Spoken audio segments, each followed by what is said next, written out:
में ऋतु तोमर। बुलेटिन की शुरुआत करेंगे बड़ी खबर के साथ में देहरादून से है, जहां पर राज्य आपदा प्रबंधन विभाग ने बैठक बुलाई है। 5 फरवरी को सचिवालय में बैठक होगी और बैठक में आपदा प्रबंधन को लेकर मंथन होगा।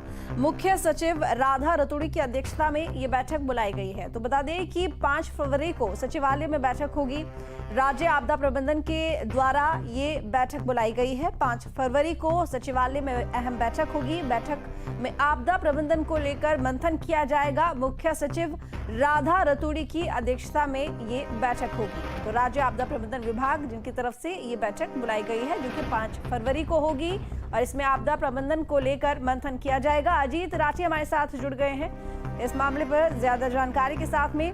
अजीत, क्योंकि आपदा प्रबंधन को लेकर बैठक होनी है 5 फरवरी को, जानकारी मिल रही है कि आपदा प्रबंधन को लेकर इसमें मंथन होगा। मुख्य सचिव राधा रतूड़ी की अध्यक्षता में बैठक, क्या कुछ जानकारी?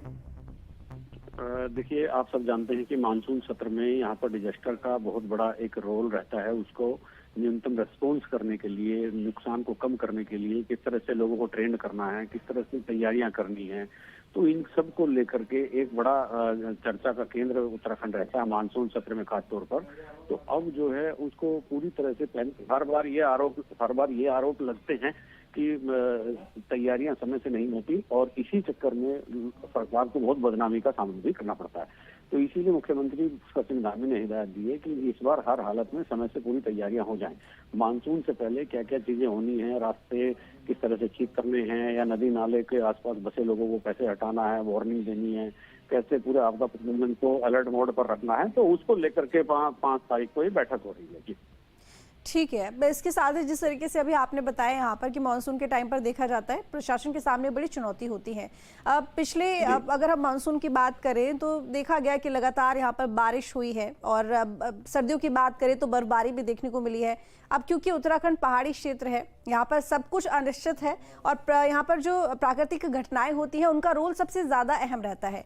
तो ऐसे में एक सवाल ये कि कोई भी जब नया निर्माण किया जाता है किसी जगह पर अजीत, और ऐसे में आपदा के दौरान उस जो नवनिर्मित जगह है उसका कोई नुकसान हो जाए और ऐसे में जो आसपास के क्षेत्र के जो लोग हैं उन्हें किसी तरह का उनका नुकसान हो जाए, तो इसको किस तरीके से इस बैठक में किस तरीके से फैसला लिया जाता है, किस तरीके से मंथन किया जाता है? क्योंकि निर्माण में लगातार यहाँ पर प्रशासन अपनी तरफ से काम भी कर रहा है विकास को देखते हुए।